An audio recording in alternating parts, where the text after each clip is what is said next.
There comes a moment in every life when the storm, rather than being something to escape, becomes the gateway to transformation. And it's a peculiar thing, how we resist the chaos, how we squirm in discomfort, trying to restore order, failing to realize that the very disorder we dread is nature's way of pushing us into awakening.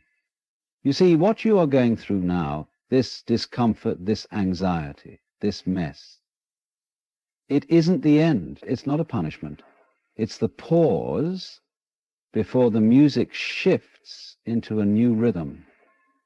This is the turning point, disguised as confusion. We have been taught to seek certainty, to cling to answers, to run from questions.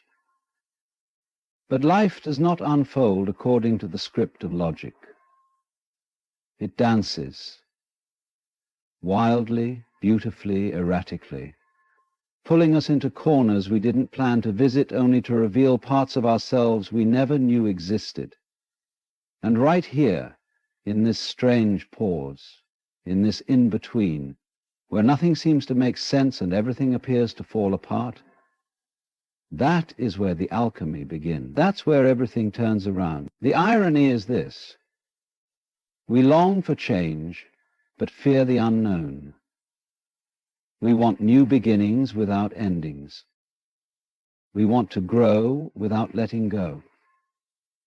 But transformation never comes wrapped in comfort. It comes in moments like this, where nothing seems clear, where the old ways no longer work, and the new ways haven't shown up yet. But don't rush to fix it. Don't force your way out. The mind will try to rescue you with explanations and plans, but the soul knows better. The soul asks you to wait, to breathe, to relax. You don't need to understand it all right now. You don't need to rush toward some distant solution. What if the solution is not out there in the future, but right here in this stillness? What if this very discomfort is not a sign of failure, but the signal that everything is aligning, rearranging, recalibrating to serve your becoming? What if your job is not to escape it, but to witness it? Feel it. Allow it, because the moment you stop resisting, the moment you lean in, everything begins to shift. You become a participant in the dance of life rather than a spectator clinging to control. The pain softens, not because it disappears, but because your relationship with it changes. You no longer see it as the enemy, but as a messenger. And then quietly, subtly, things begin to open. Paths appear. Light seeps in through the cracks. The storm does not vanish, but you no longer fear it. And somehow, strangely, you begin to thank it. This is the threshold. You are not lost, you are being rerouted. You are not being punished, you are being prepared. Everything you've been through was not for nothing. Every disappointment was a redirection. Every delay was a recalibration. Every heartbreak was a pruning for greater love. Every silence was pregnant with revelation. You are now standing in the moment where the tide turns, not because of anything you force, but because of everything you surrender. To relax, not as an escape, but as an embrace. Sink into the now, not the imagined future, not the resurrected past, but this, right here. Let the moment carry you.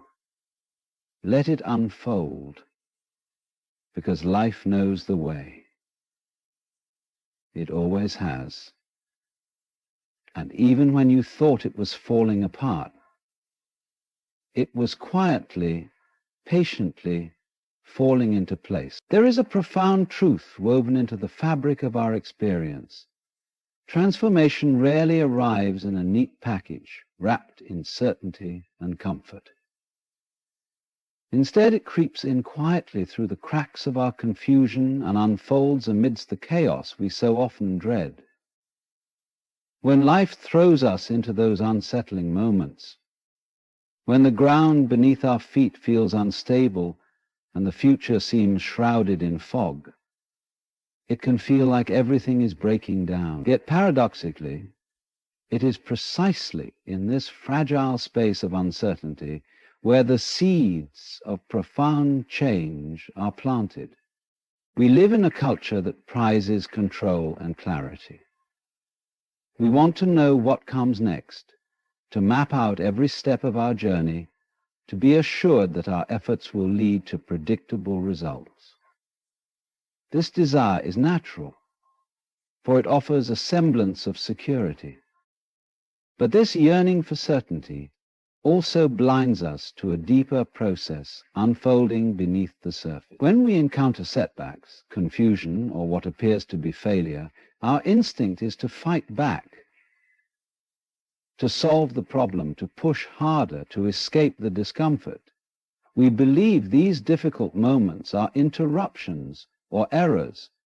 But what if they are instead invitations? Invitations to pause, to surrender, to lean into the very uncertainty that frightens us. Transformation is not a linear path. It is not a staircase that leads straightforwardly upward, but more like a river that twists and turns, sometimes rushing violently, other times pooling quietly in stillness. Those moments of stillness, those pauses between the rapids, are where the river gathers strength and changes course. When life slows down or seems to stall, it is not because you are stuck or failing. It is because the current is shifting beneath you, guiding you toward a new direction you cannot yet see. This pause is essential because transformation demands something more than just effort or willpower. It requires a deep letting go, a willingness to be with what is, without rushing to fix it. In these moments of uncertainty, your mind may scream for answers, but the answers cannot come until you allow space for the unknown. Like a seed buried underground, your potential is quietly germinating in darkness. You cannot rush its growth by pulling it out prematurely. You must trust the unseen forces working within you and around you. What often feels like a crisis, a breakdown, or a failure is in fact a process of realignment. The universe is recalibrating, reorganizing your life to reflect a truer version of yourself. It may look like everything is falling apart because the old structures that no longer serve you are dissolving. But this dissolution is necessary. Like a forest after a fire, this clearing creates space for new growth, stronger, wiser, more vibrant than before. The tension in these moments is a sign that transformation is underway. The discomfort is your signal that you are shedding old beliefs, habits, or relationships that have kept you confined. The uncertainty is a threshold you must cross to enter a broader, more authentic experience of life. To resist this process is to cling to a past that limits you, but to embrace it is to step into a new reality where growth can flourish. Relaxation in this context is not passive resignation. It is a conscious choice to trust the process.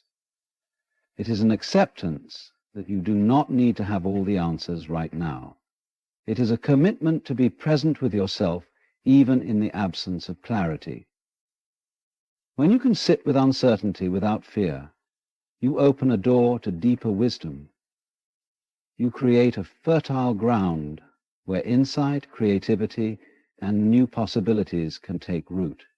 The human spirit has an extraordinary capacity to adapt and transform when given the chance. History and personal stories alike show us that the greatest breakthroughs emerge from moments of crisis or confusion. The discomfort of the present is often the necessary crucible through which new strengths are forged. The seed must be buried in darkness before it can reach toward the light. The caterpillar must dissolve into a chrysalis before the butterfly can emerge. If you shifted your perspective from seeing this pause as a problem to recognizing it as a sacred space, a space where life invites you to slow down, to listen deeply, and to reconnect with your inner self. In that space, you might discover resources you never knew you had. Resilience, courage, clarity, that arise not in spite of uncertainty, but because of it. Your transformation is happening right now, in this very moment of stillness and not knowing. The turning point you seek is unfolding within you, even if you cannot yet see it with your eyes. The key is to surrender to this process, to stop pushing against the tide, and to allow the current to carry you toward your next chapter. In time, the fog will lift, and the path ahead will become clear. But rushing through the fog only causes more confusion. The more you fight to control the journey, the more you miss the subtle signals guiding you forward. Relaxation is your invitation to step into the flow of life, to trust that the pause is not a delay, but the very moment where everything begins to turn around. When you stop resisting and start embracing, transformation moves from being a distant hope to a present reality. This is the secret. The very discomfort you fear is the gateway to your awakening. You don't need to understand it all now. You don't need to have all the answers. You only need to be willing to be here, fully, openly, patiently, and in that willingness, the turn you've been waiting for will quietly arrive. The human mind has a remarkable habit of trying to grasp control, to hold tightly onto the familiar as if it were a lifeline in a turbulent sea. We are conditioned to believe that control equals safety, and that if we can just manage all the variables, life will unfold predictably and smoothly. Yet life is not a machine to be operated, or a puzzle to be solved. It is a flowing river, a living dance that cannot be choreographed by our limited understanding. When we insist on control, we create tension, resistance, and suffering, not because life itself is harsh, but because we are fighting against its natural rhythm. Relaxation in this context is not about giving up or becoming passive. It is about releasing the frantic grip of the need to steer every outcome and instead learning to move with life's unpredictable currents.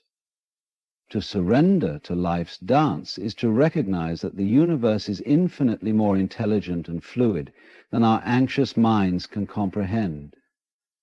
When we try to control everything, we are like a child trying to catch smoke. No matter how tightly we grasp, it slips through our fingers. The moment we relax our hands, the smoke rises and flows freely, revealing its beauty and shape. Control is an illusion born of fear. We fear uncertainty, change, and the unknown. We think that if we can just maintain control, we can avoid pain, disappointment, and failure. But ironically, this very fear binds us. It locks us into repetitive cycles of worry and struggle. It narrows our vision, blinding us to the vast possibilities that emerge when we loosen our grip. True freedom is found not in control, but in trust. A trust that life will carry us where we need to go, even if the path is not yet clear.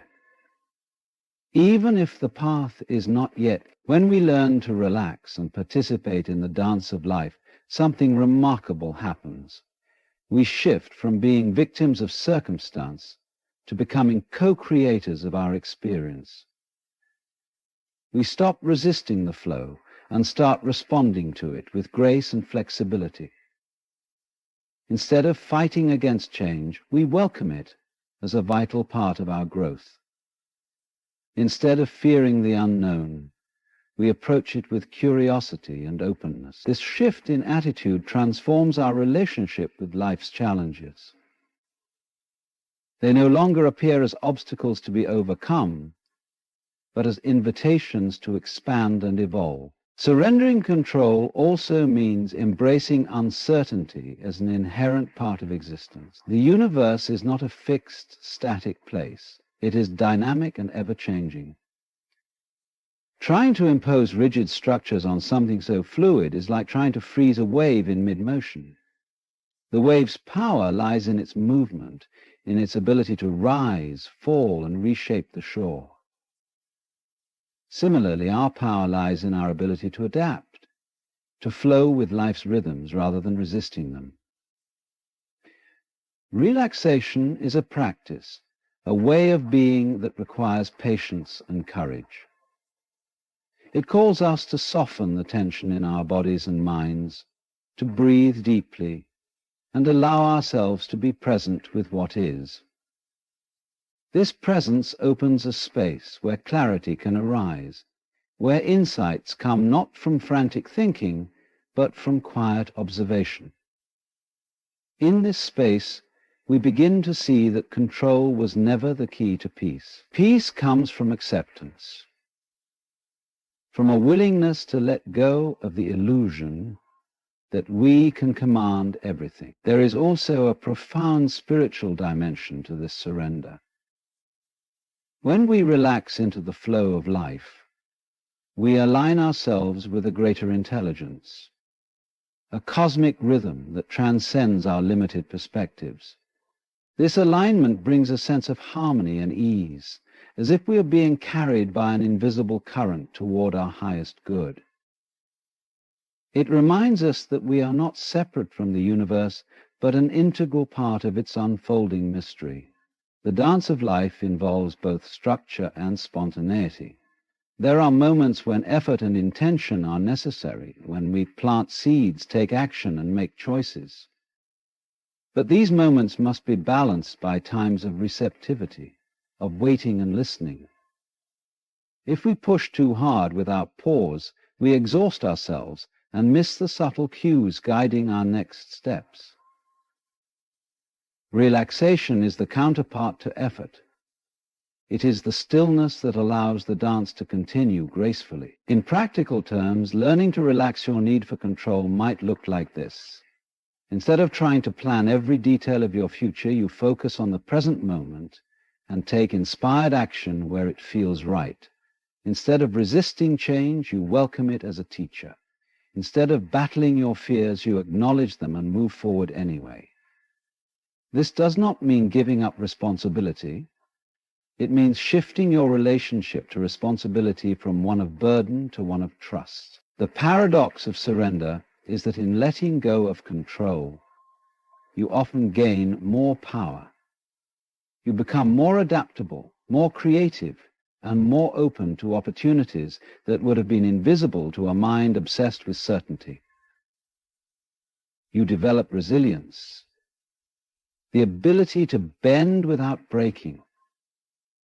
This resilience is not about enduring passively, but about engaging actively with life's mysteries, knowing that every twist and turn has purpose. When you relax into life's dance, you begin to notice patterns and synchronicities that seem like magic, but are actually the natural consequences of alignment. Doors open where before there were walls. Relationships deepen. Opportunities arise that were previously unimaginable.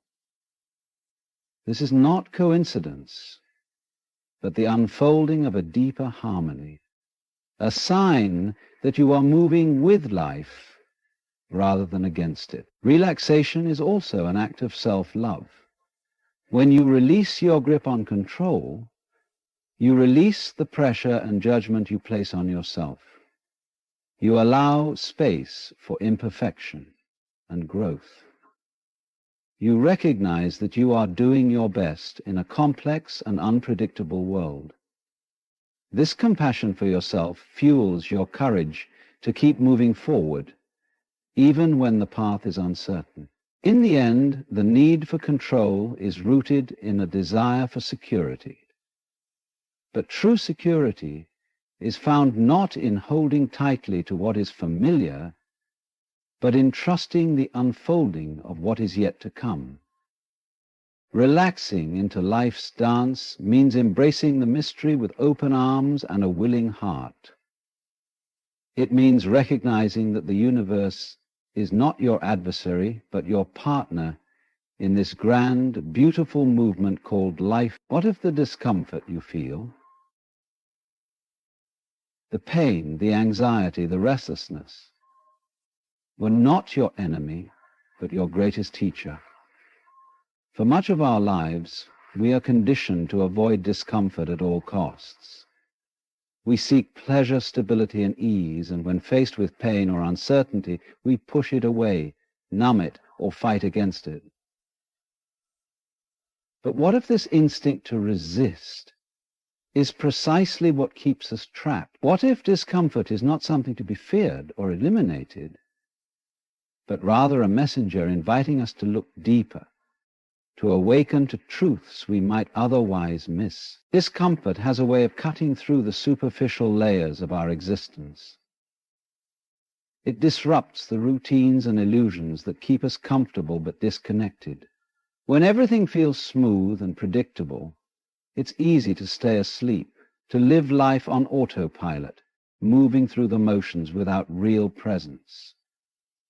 But when pain enters, whether emotional, physical, or spiritual, it shakes us awake. It demands attention. It forces us to confront realities we have long ignored or denied. At first, this confrontation feels threatening. The instinct is to retreat, to resist, to blame external circumstances or other people. But resistance only prolongs suffering. Pain, by its very nature, is intense and immediate. It calls for surrender. Not surrender in the sense of defeat, but surrender as acceptance. Acceptance that this experience is part of your path, part of your growth. When you stop struggling against discomfort and instead turn toward it with curiosity and openness, you begin to receive its wisdom. Discomfort often points us toward what needs healing. It reveals where our boundaries have been crossed, where our needs have been unmet, where illusions about ourselves or others have been shattered. It exposes the places where we have been living out of alignment with our truth. In this way, pain acts like a spotlight, illuminating the hidden corners of our inner landscape that demand attention. In this way, when you embrace discomfort as a messenger, you allow it to teach you about your own resilience and capacity for transformation. You realize that pain does not have to define you or break you. Instead, it can be the crucible in which a new self is forged, stronger, wiser, more compassionate.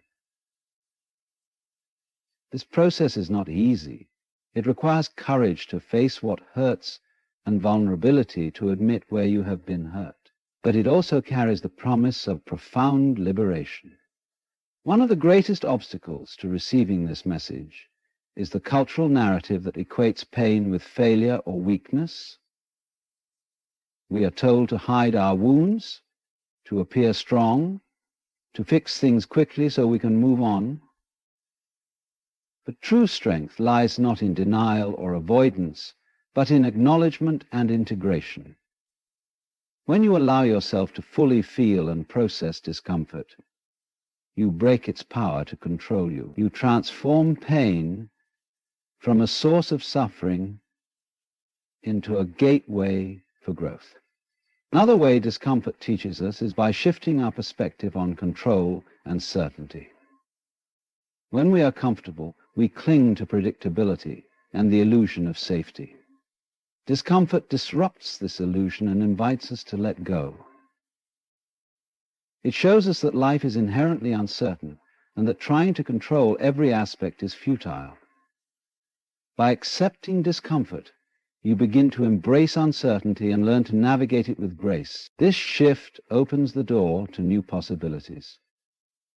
When you are no longer bound by the need to avoid pain, you can take risks, make changes, and pursue your true desires. Discomfort becomes a catalyst for courage and creativity. It pushes you out of stagnation and into movement, even if the path ahead is unclear. Importantly, the process of learning from discomfort is deeply personal. Each person's pain carries unique lessons tailored to their journey. What might feel unbearable to one person could be a call to action for another.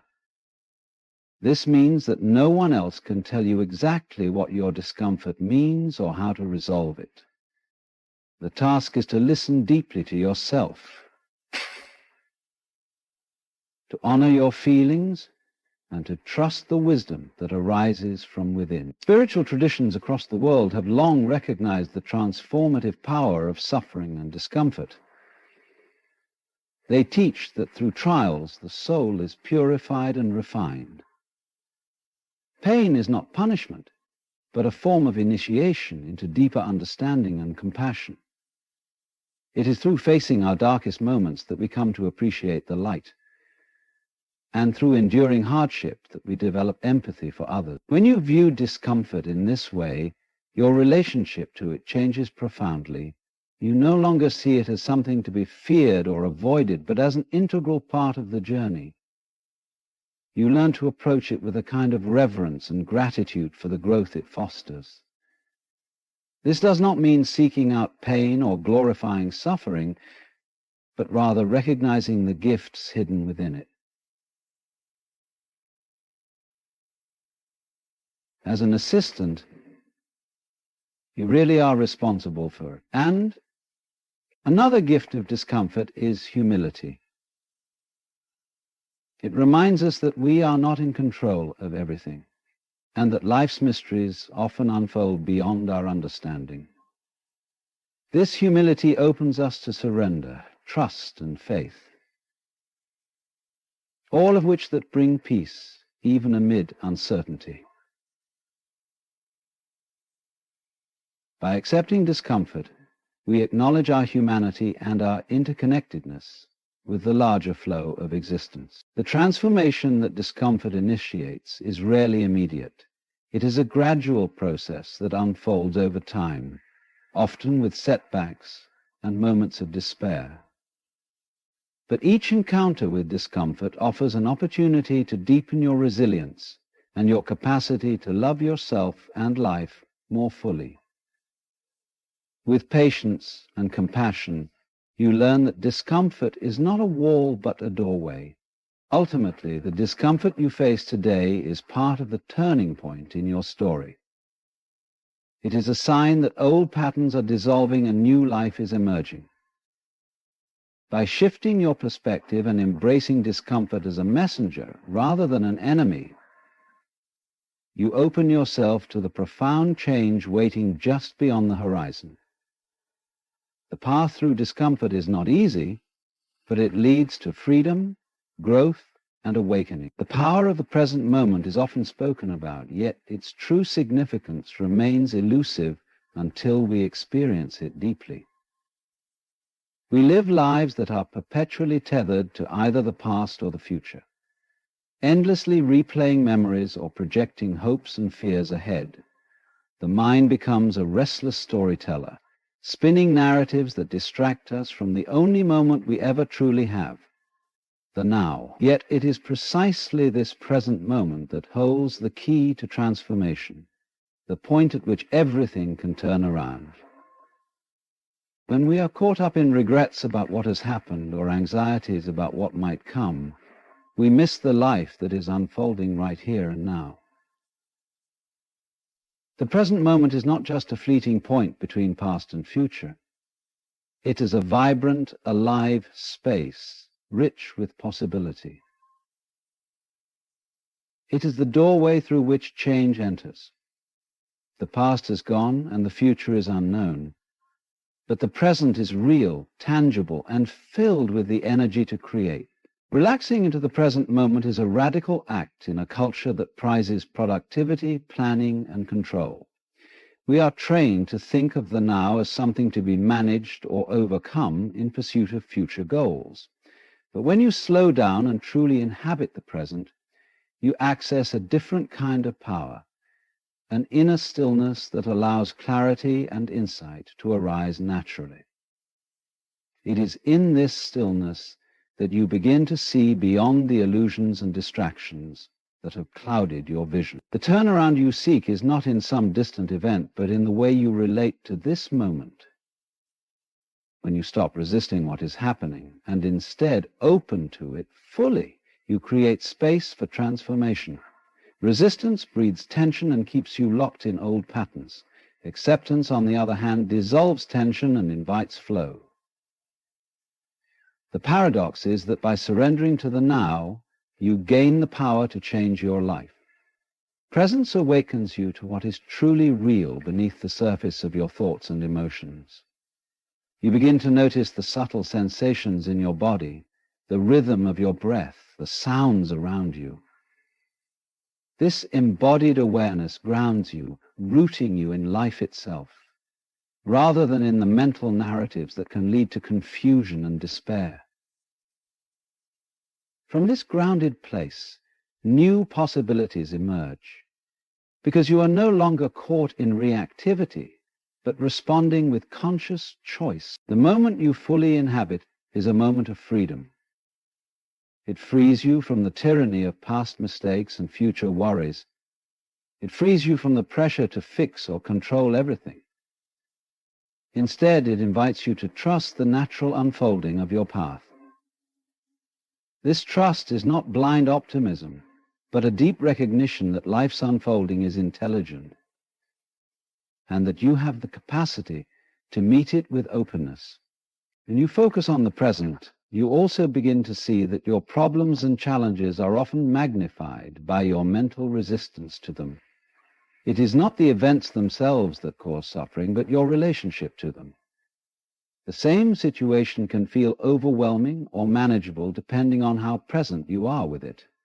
Relaxing into the moment transforms your experience, not necessarily by changing circumstances, but by changing your inner response. This transformation has practical implications. When you are fully present, you can make better decisions because you are not clouded by anxiety or distraction. You can respond to situations with clarity rather than reacting impulsively.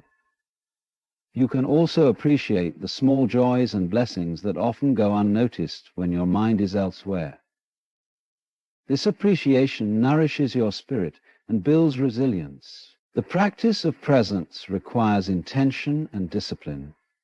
It is easy to slip back into old habits of distraction and worry. But with patience and persistence, you can cultivate this skill. Simple practices like mindful breathing, grounding exercises, or simply pausing to observe your surroundings can help anchor you in the now. Over time, these moments of presence accumulate, creating a foundation for deeper transformation.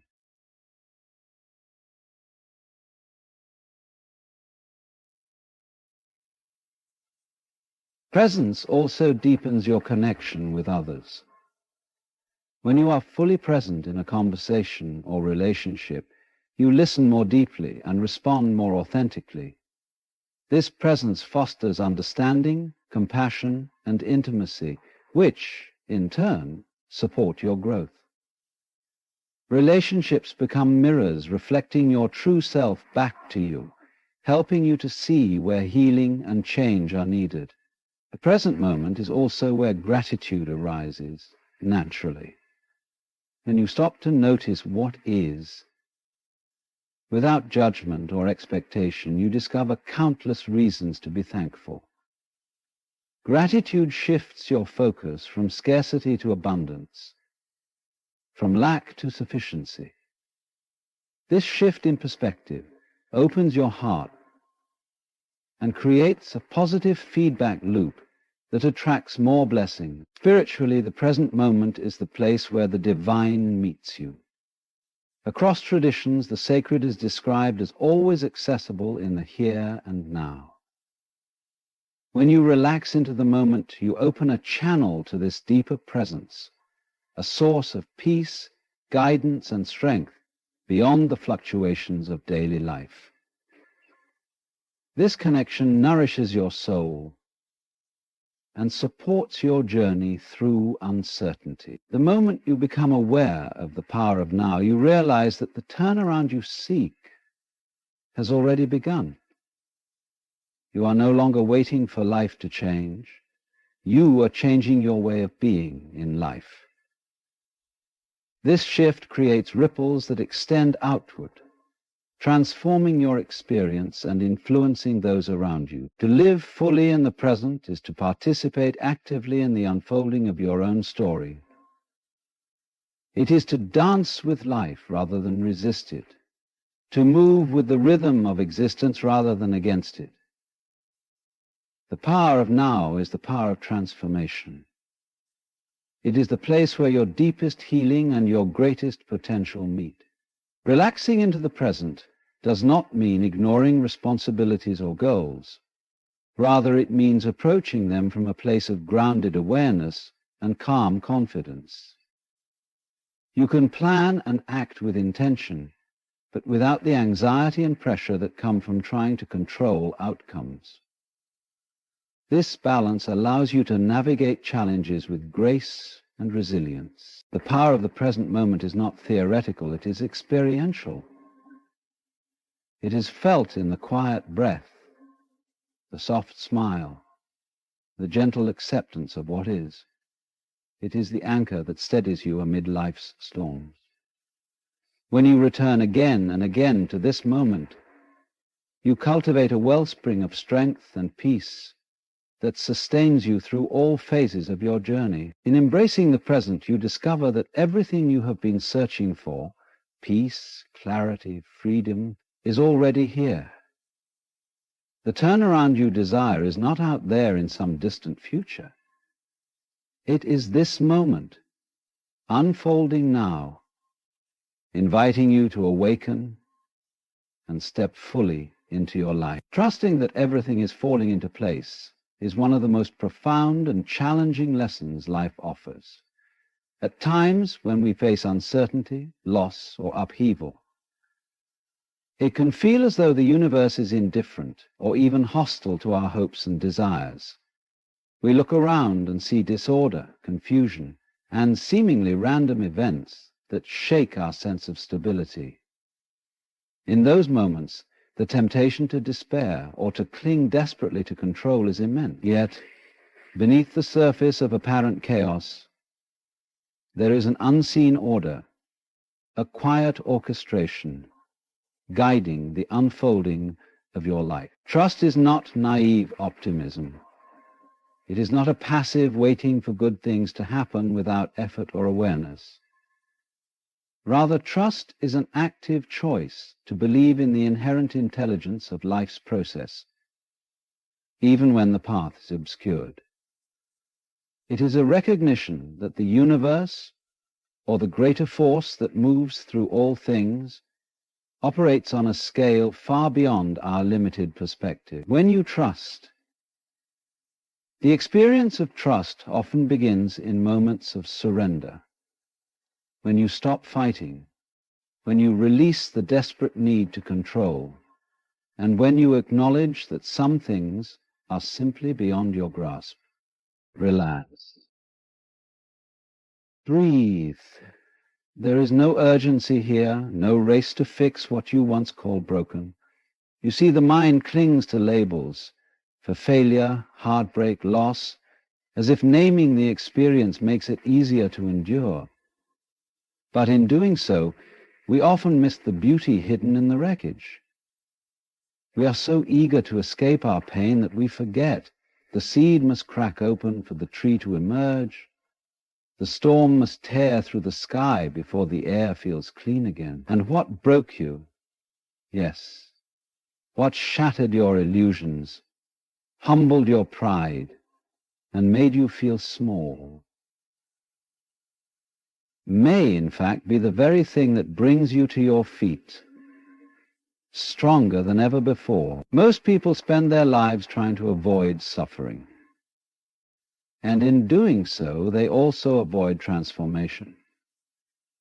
Because suffering is not just an unfortunate detour on the journey of life. It is the very path through which meaning is carved. We imagine that rising means returning to who we used to be, but it doesn't. Rising means becoming someone entirely new. The version of you that survives the breaking is not the same version that was once intact. No, something deeper has been awakened, something unshakable. You might be tempted to say, this broke me. And yes, it did. But have you noticed something else? You are still here. Maybe quieter, maybe more thoughtful, maybe slower to trust. But you are here. The breaking didn't end you, it simply ended who you thought you had to be. It stripped away the illusions, the masks, the borrowed definitions of strength, and what's left, what remains when the dust settles, is the core of who you really are. Something real, something unbreakable. The river does not resist the rocks in its path. It flows, it adapts, it carves. Over time, even the hardest stone softens under the touch of water. In the same way, your soul is not defeated by hardship, it is shaped by it. What felt like drowning is often just the moment before learning to breathe differently. You see, the pain was never meant to punish you, it was meant to awaken you, to call your attention to what you've outgrown, to strip you bare so that you could find yourself again.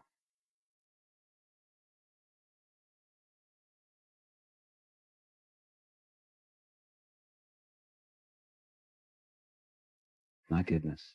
My goodness.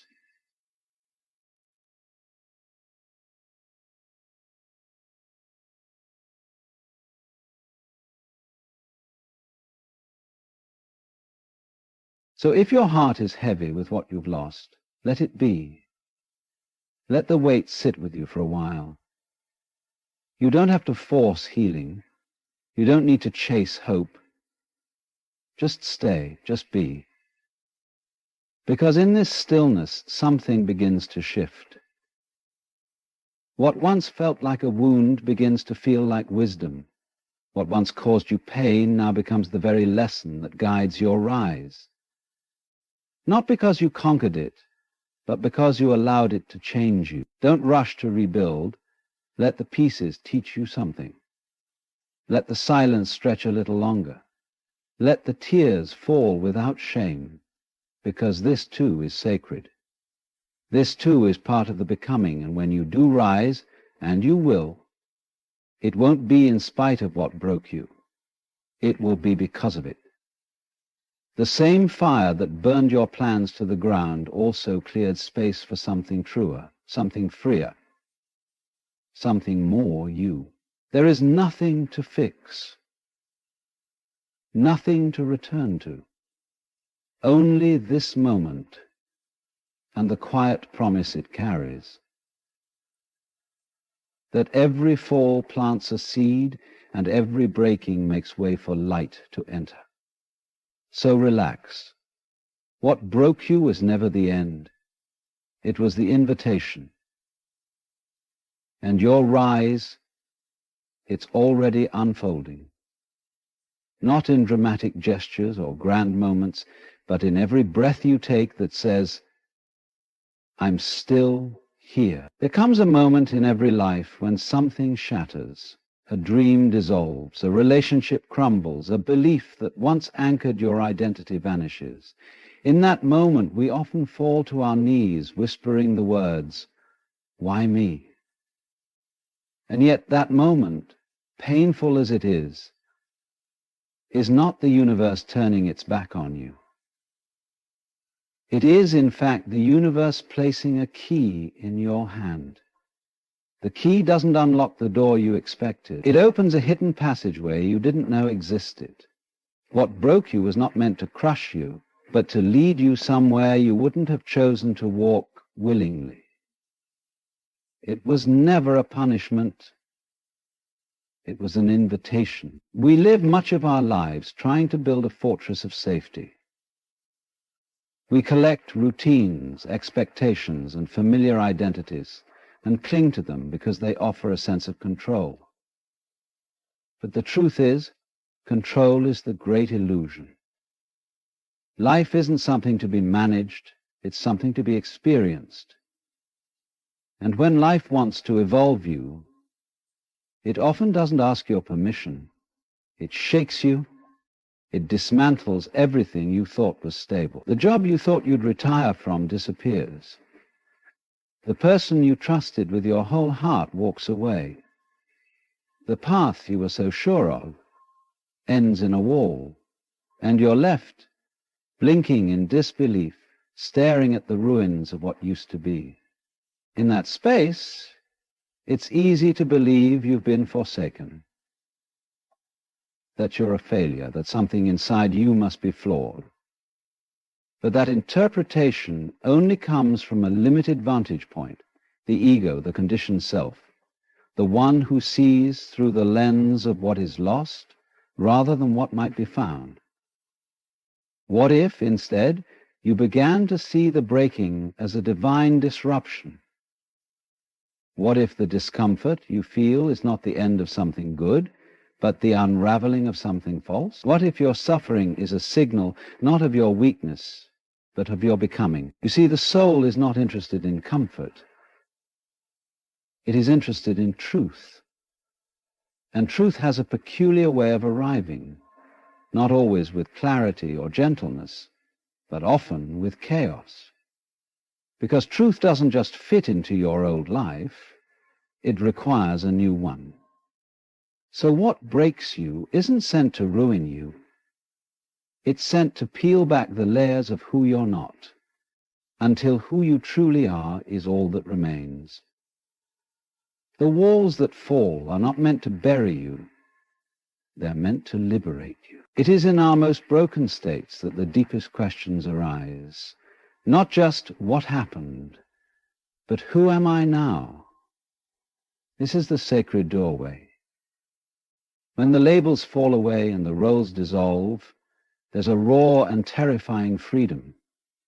And within that freedom lies the chance to meet yourself. Not the self you've performed, not the one you've curated for the world's approval, but the self that has been quietly waiting beneath the surface, untouched by the world's noise. The breaking does not create the self, it reveals it. This invitation does not come wrapped in comfort or clarity. It often arrives with trembling hands and sleepless nights. But it is an invitation nonetheless. An invitation to release the life you've outgrown. An invitation to surrender the illusion of control. An invitation to feel, to truly feel, without numbing or running or distracting. And when you accept this invitation, you begin to see what you never saw before. You begin to see that your breaking was not a detour from the path, it was the path. Perhaps for the first time, you understand that vulnerability is not weakness, it's the soil where courage grows. That loss is not absence, it's a space being cleared. That silence is not emptiness, it's presence in its purest form. You begin to see the divine intelligence woven into what felt like chaos. You begin to recognize the gentle hand behind the fierce winds. And you no longer ask, why did this happen to me? Instead, you whisper, what is this here to show me? Those who never break rarely change. They remain comfortably nestled in their routines, unaware that their soul has been quietly dozing off. But those who have been broken, truly broken, know something different. They know what it means to let go. They know what it means to trust what cannot be explained. They know what it feels like to be stripped of everything false until only what is real remains. And in that knowing there is a quiet strength, a strength that doesn't shout or pretend or demand, a strength that simply is. The invitation your breaking extends is to stop resisting and start listening, to stop clinging and start receiving, to see the ashes not as evidence of failure, but as fertile ground. What if the parts of you that felt most torn apart were the exact places light was trying to enter? What if the reason it all fell apart was so you could come together in a new and deeper way? This is not to romanticize pain. Pain hurts, it confuses, it tests every ounce of your faith. But beyond the pain, something sacred stirs, something ancient and knowing, something that whispers, you were never meant to stay small.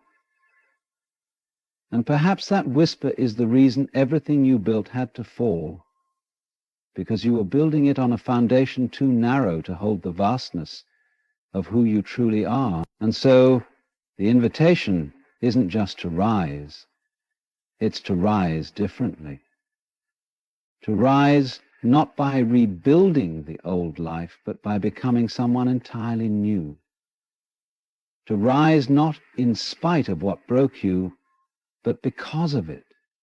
Because what broke you peeled back the surface and revealed the soul. And the soul is where your real life begins. Pain for most of us is something we try to avoid, escape, numb, or forget. We categorize it as the enemy of happiness, the opposite of peace, and we fear its return like we would a shadow in the dark.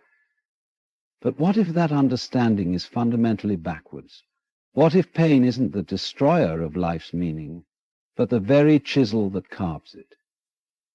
What if the moments that brought you to your knees were not detours from your path, but the shaping of the path itself? We don't want to admit that suffering is part of becoming, but the truth is, it's the only way the soul truly grows. You don't evolve in the comfort of the familiar. You evolve when the floor gives out and there's nowhere to go but within. The identity you once carried, shaped by dreams, relationships, accolades, and roles, feels solid until it's tested. And then, suddenly, all those parts of you that once made sense begin to dissolve. Who are you without the job? Who are you without their approval? Who are you when your name no longer holds weight in the places it used to? The unraveling of identity through pain is disorienting because the ego fights to preserve the mask. But what emerges when the mask finally slips away is not less of you.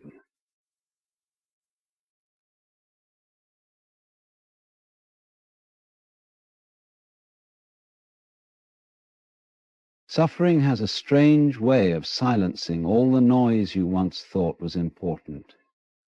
You stop caring about impressing people. You stop trying to win battles that were never yours to fight. You stop pretending you're okay when you're not. And in that silence, when the noise of ambition and social conditioning fades, you begin to hear the faint heartbeat of something deeper. A voice not shouting for attention, but whispering with wisdom. Pain brings you to the cave within. And while that cave feels cold and lonely at first, you soon discover it's filled with treasures you never knew existed.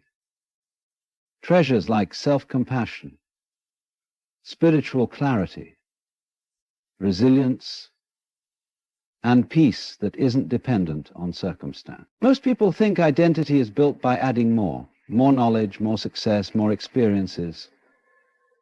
But in truth, the most profound identities are formed through subtraction, through loss, through grief, through letting go of the false so that the true can emerge. Every time your heart breaks, it doesn't just ache. It opens.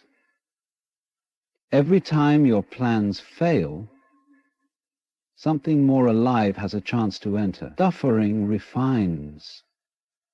It doesn't take away your value, it exposes it. Like gold tested in fire, the trials you endure do not destroy you. They burn away what you are not, leaving only the essence of who you are. And yet, it's easy to forget this when the pain is still fresh, when the tears haven't yet dried and the nights still feel endless, when friends don't understand and prayers feel unanswered. But even in that place, even in the agony that seems without purpose, something is quietly happening beneath the surface. Your soul is gathering pieces. Your spirit is recalibrating. You're shedding illusions you didn't know you were carrying. The healing doesn't arrive with fanfare or dramatic breakthroughs. It arrives in the small choices. Choosing to get out of bed. Choosing to breathe through the grief. Choosing to be present with your pain rather than running from it. These quiet moments are the forge where your new identity is formed. There is something sacred about the soul that has suffered and survived. It carries a weight in its silence that no smile can imitate. It has seen the underside of life and didn't run. It stayed. It endured. It witnessed the undoing of everything it once clung to and still chose to keep going. That kind of strength isn't loud. It's not built on motivation or ego. It's built on surrender, the kind of surrender that says, even if I don't understand this, I will remain open. The kind of surrender that trusts there's meaning in the mystery, even if that meaning reveals itself slowly, painfully, quietly. When pain reshapes you, you don't just become tougher. You become deeper. You begin to see people differently. You're not quick to judge anymore because you've tasted what it feels like to break. You don't measure success the way you used to because now you understand that peace, not applause, is the real prize. You start noticing the little things. A genuine hug, a kind word, the sunlight on your face, and you realize you're not the same person you were before the fall. You've become softer in some ways and stronger in others, more grounded, more alive, more aware of what really matters. You might still carry the scars, but those scars are not signs of failure. They are signatures of transformation, proof that you entered the fire and didn't come out empty. You came out forged, recreated, reborn, and no one can take that away from you, not time, not people, not even memory. Because what suffering gave you was not just pain, it was truth. And truth always leaves a mark. We are taught to associate identity with what we can control, career paths, social labels, achievements. But real identity is born in the moments where control is taken from us, where the ego is stripped of its costumes and the soul must stand naked before the storm.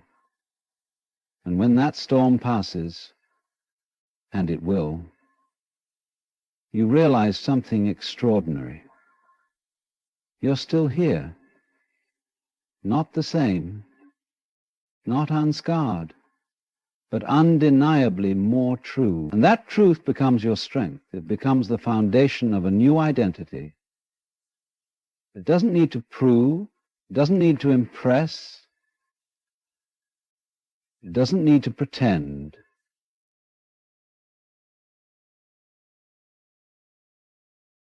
It's simply this: it is.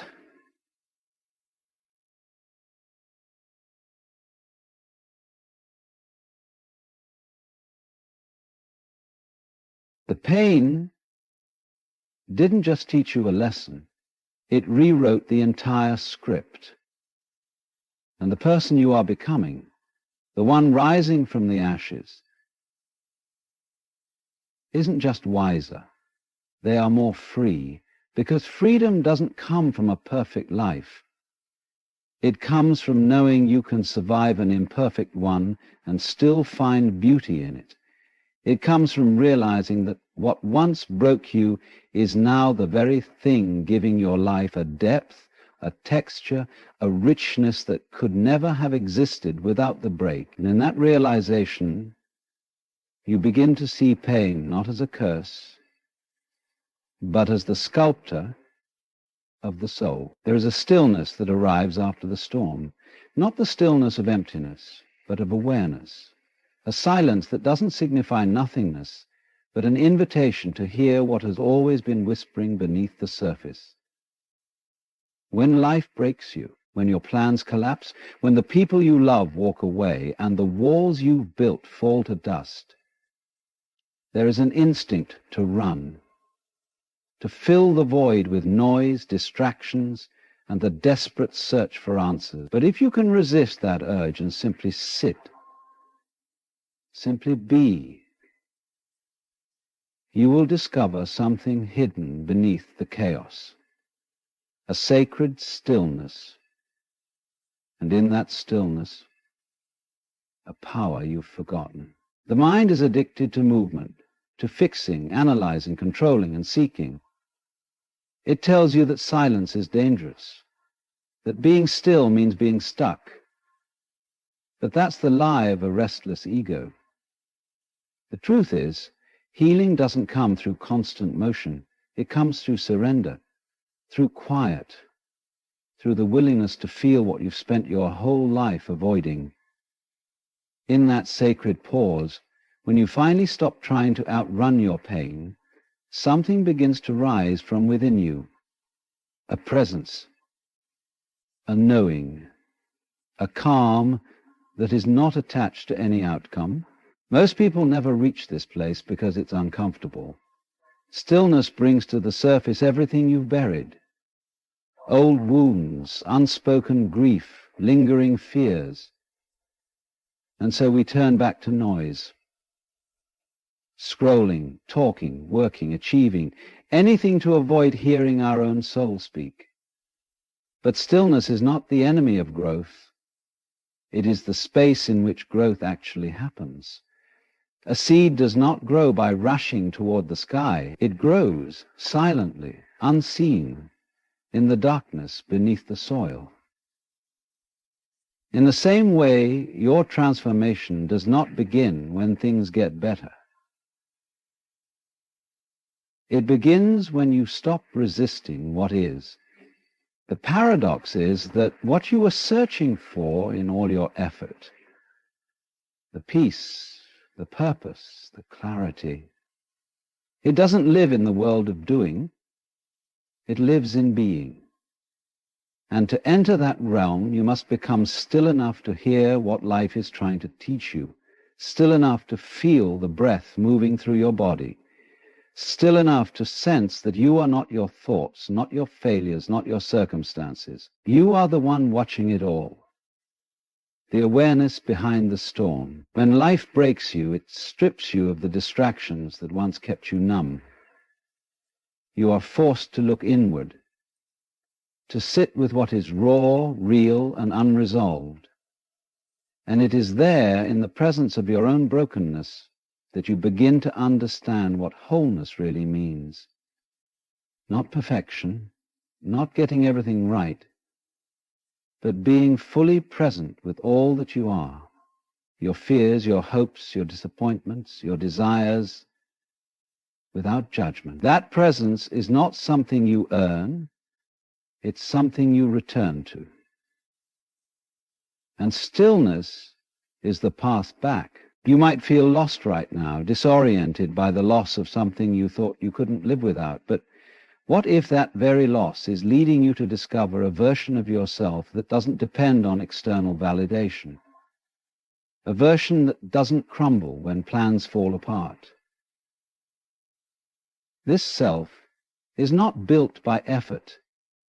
It is revealed in rest.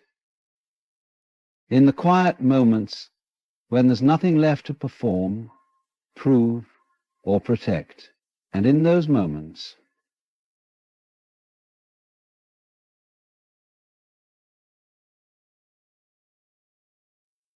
you bring in the wisdom, unconditional, let it come, let it come. The weather's upland, the subtle, the country, the sea, the people, nature. This accelerate this. The world teaches us to act our way out of pain, but the soul teaches us to feel our way through it. And the way through begins with stillness. Stillness is not passive. It is not weakness. It is the most radical act of courage in a world addicted to distraction. To sit with your grief, your uncertainty, your not knowing, without reaching for a solution that no amount of striving can create.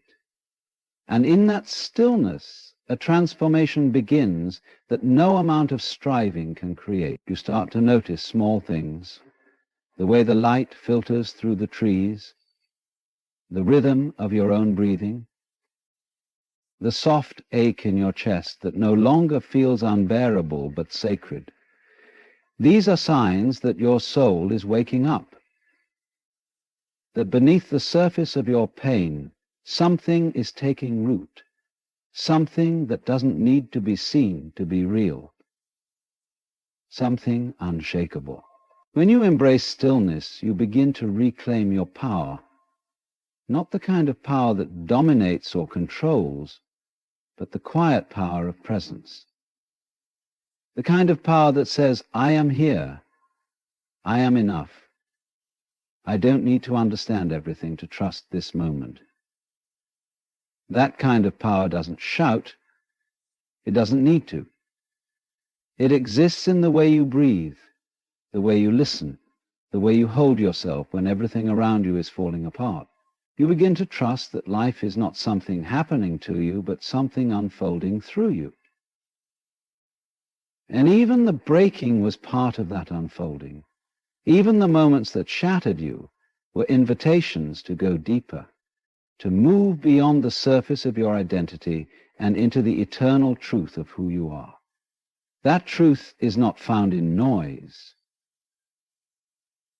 It is found in the sacred quiet that follows the fall. You don't need to rebuild your life overnight. You don't need to force clarity or rush toward meaning. All you need to do is be still, long enough to feel, long enough to listen, long enough to remember that the power you were searching for outside was always inside you, and the pain that brought you to your knees was not the end, it was the beginning of your return. There is a version of you that only stillness can reveal, a version that does not live in fear, a version that does not chase love or grasp for answers, a version that simply is, whole, rooted, unafraid. You don't find this self in the noise. You find it when you're quiet enough to notice that what broke you did not destroy you.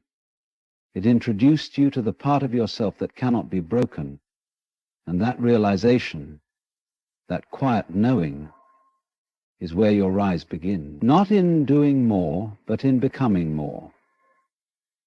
By doing less. By simply being. By becoming here, deliberately and mentally, alive and active, living. Destruction and creation are not opposites. They are dance partners. They move in rhythm, often indistinguishable from one another in the moment. And when life breaks you, when it tears through the very foundation you built your dreams upon, the instinct is to grieve the loss as if something precious has been stolen.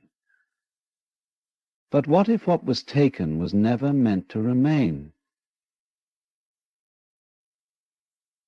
What if the fire that consumed your plans was not there to punish, but to prepare? Sometimes the greatest growth only comes when the ground is cleared, when everything that once stood tall is reduced to ash.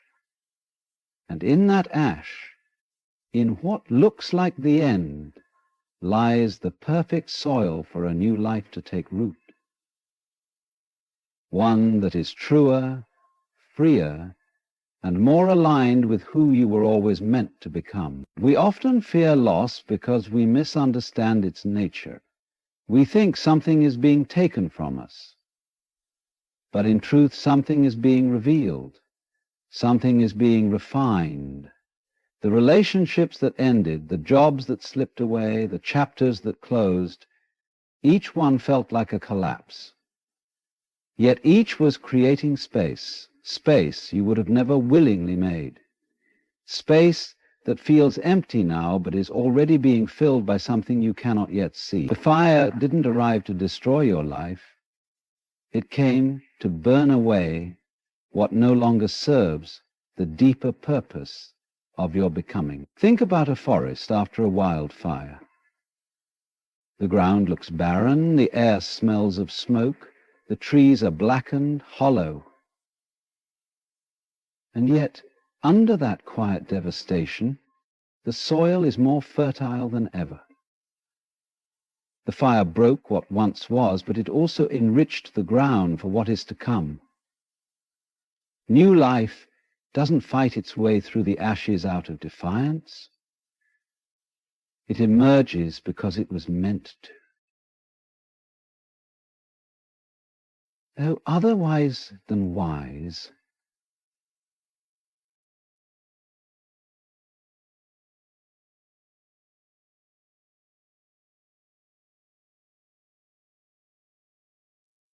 new life tempts. In the same way, you are not rising from your pain out of resistance. You are rising because the very pain you endured has made you ready for the next version of yourself.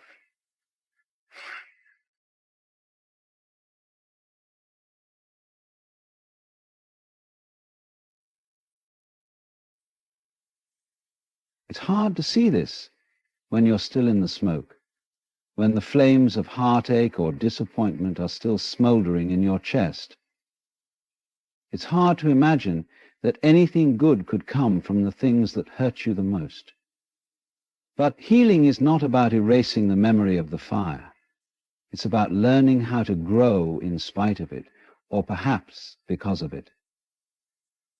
It's about realizing that your suffering didn't just leave you with scars.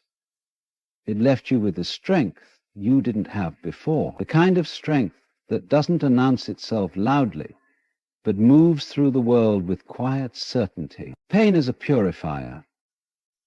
It strips away the superficial. It exposes what's real. And when the fire has passed, you're left with only what matters. You begin to see how much energy you spent on things that were never truly yours, on pleasing others, on performing roles, on chasing approval. The destruction, as painful as it was was also a liberation. It freed you from what was fake, shallow, or misaligned. And now, in this new space,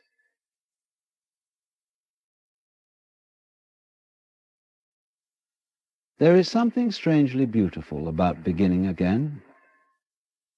The fear of starting over is real, but so is the possibility that this time you'll build something more honest, something rooted not in what others expect, but in what your soul truly longs for.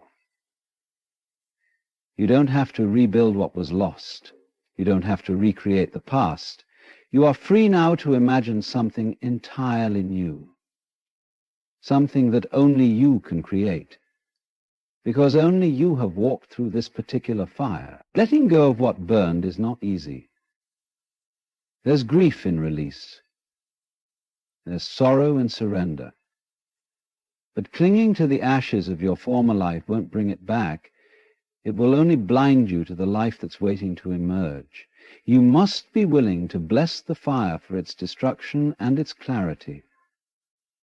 You must learn to say thank you, not just for the rise, but for the fall that made the rise possible.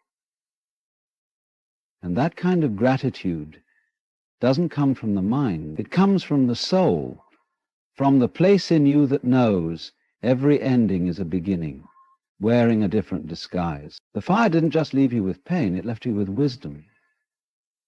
You now know what it feels like to lose and still wake up, to cry and still breathe, to fall apart and still continue. That knowledge, that resilience, is part of your new foundation. It's what makes you unshakable. Because when the next storm comes, and it will, you won't fear it in the same way. You'll recognize it as part of the cycle, as part of the rhythm of life. And instead of resisting, you'll allow, you'll trust. You'll remember that even in destruction, something sacred is always being made. You don't need to rush the rebuilding. Let the ground cool. Let the smoke clear. Let your spirit rest. There is no urgency here. Nothing real is ever lost. What's meant for you will always find its way back, sometimes in a different form, sometimes in an unexpected time, but it will return, and when it does, you'll be ready. Not because you've conquered the fire, but because you've walked through it with your eyes open and your heart intact. When you look back one day, you may not remember every detail of what you lost, but you will remember the way you changed, the way you softened, then hardened, then softened again, the way you stopped needing answers and began to live the questions, the way you started showing up for yourself with more tenderness, more presence, more grace. And you will realize that the fire didn't take your life. It gave you back your soul. The world around you may never know what it cost you to rise, but you will. And that knowing will carry you through every future breaking, every future fire. You will no longer fear destruction, because you've seen what follows it. You've seen the green shoots pushing through blackened earth. You've seen what happens when the old burns away. And more importantly, you've seen what remains. Something timeless, rooted, whole. Rising is often misunderstood. We imagine it as a return to former glory, a restoration of the life we once had, the strength we once felt, the clarity we once carried. But the truth is, real rising has nothing to do with returning. It is not about picking up the same pieces and assembling the same puzzle. It is not about becoming who you used to be before the fall. Real rising is a becoming. It is the emergence of someone new, someone forged by fire, shaped by sorrow, and softened by stillness. The version of you that existed before the breaking cannot rise again, because that version is gone. And it's meant to be. In its place grows something deeper, something more whole, something far more beautiful in its raw honesty. When people say you've changed, they often mean it as a warning. But change is not something to fear. It is a sign of life. What doesn't change becomes stagnant. What doesn't evolve begins to decay. So when life breaks you, when it strips you down and leaves you staring into the mirror with nothing left to hold on to, that's not the death of your story. It's the death of your false self. The one who smiled for approval, the one who said yes to avoid conflict, the one who carried the weight of everyone else's expectations without ever questioning why. That version of you may have been strong, but it was not free. And now, after the breaking, you are being invited to become someone who is. This becoming is not immediate. It's slow, uneven, and often invisible. You won't wake up one morning and feel whole. You'll wake up and still feel the ache, the absence, the uncertainty, but something within you will be different. You'll pause longer before reacting. You'll speak more kindly to yourself. You'll recognize familiar pain and no longer run from it. These small shifts are not just healing, they are evolution. The person you are becoming is not defined by the titles you carry or the success you chase. They are defined by presence, awareness, and a quiet kind of strength that only comes from surviving what once threatened to undo you. To become new, you must allow the old to fall away. This means grieving not just people or plans, but identities. You may no longer resonate with the things you once fought for. The dreams that once kept you up at night might now seem distant or foreign. This can feel like a loss, but it's actually an opening, an opportunity to redefine what matters, to ask questions you never dared to ask. Who am I when no one is watching? What do I love when no one is telling me what's valuable? What kind of life feels true, not just impressive? In the silence that follows these questions, the new self begins to take shape. This self is less concerned with appearances and more attuned to essence. It doesn't strive to be liked by everyone. It seeks to be honest with itself. It's not obsessed with productivity. It values peace. It no longer measures worth by how much is achieved, but by how deeply one can feel and still remain open. This is the self that rises not from victory, but from vulnerability, not from achievement, but from alignment. You begin to trust your intuition more. You begin to notice that you don't need to explain your growth to those who only knew the older version of you. You no longer feel obligated to shrink yourself to make others comfortable. You no longer tolerate environments that drain your spirit. This is the rising, not as a performance, but as a return to your own soul. Not loud, not public, but steady, sacred, and inward. People often want a dramatic comeback, a moment where the world watches and applauds. But the most profound becoming doesn't come with applause.